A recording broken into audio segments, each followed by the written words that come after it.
দেখতে দেখতে অনুরাগের ছোঁয়া পেরোলো প্রায় ৩ বছর। নতুন প্রোমো আসতেই রীতিমতো বিরক্ত বেশ কিছু দর্শক। কারণটা কি? অনেকেই প্রশ্ন তুললেন কবে বন্ধ হবে অনুরাগের ছোঁয়া, কিন্তু এই ধারাবাহিকের প্রতি এত তিক্ততা কেন?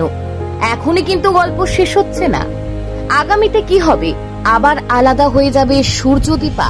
ভয়ানক দুঃস্বপ্ন, ভোরের স্বপ্ন নাকি সত্যি হতে চলেছে দীপার জীবনে। তবে কি আবারও সে একঘেয়ে গল্প? আলাদা হবে সূর্যদীপা? সম্প্রতি প্রকাশ্যে এসেছে নতুন প্রোমো, যেখানে দেখা যাচ্ছে সূর্য দুঃস্বপ্ন দেখেছে, সে হারিয়ে ফেলছে দীপাকে, আর অপরদিকে দীপা মনে করছে ভোরের স্বপ্ন তো সত্যি হয়। তাহলে আবারও দীপার জীবন থেকে হারিয়ে যাবে ডাক্তারবাবু, নাকি ডাক্তারবাবুর জীবন থেকে হারিয়ে যাবে দীপা? প্রোমো দেখে কি বলছেন দর্শক? কেউ বললেন এটা কি আর কোনোদিনও বন্ধ হবে না, ফালতু হয়ে যাবে। আবার কেউ বা বললেন এবার বন্ধ করুন প্লিজ। আরেক অনুরাগী তো রীতিমতো বিরক্ত হয়ে বললেন ধুর বাবা, এবার শেষ করুন প্লিজ, আর নিতে পারছি না। আবার অনেকেরই দাবি কতদিন আর এসব চলবে?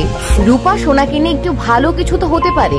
এক অনুরাগী ব্যঙ্গ করে বললেন আবার লিপ, সোনা রূপার বাচ্চা হবে, চালিয়ে যাও। কিন্তু একটা কথা মানতেই হবে, অনুরাগের ছোঁয়ার ফ্যান ফলোয়ার্স কিন্তু একেবারে নেহাত কম নয়।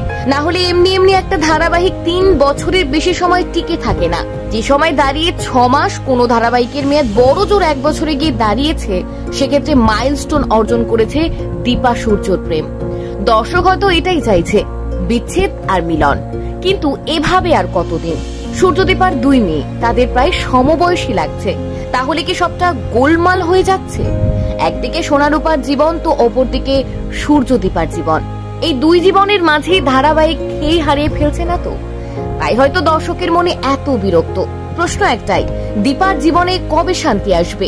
এই ধারাবাহিকের শেষ পর্যন্তই কি শুধুই অশান্তিতে পড়বে নায়িকা? এমনটা কি আপনার দেখতে ভালো লাগছে? নায়িকা মানে সবসময় দুঃখে কষ্টে থাকবে, এমনটা কি হয়? দীপার সাথে কবে ভালো কিছু হবে? কবে অনুরাগের ছোঁয়ার নায়িকা একটু শান্তি পাবে বলুন তো? আপনার মতামত কমেন্ট করতে ভুলবেন না।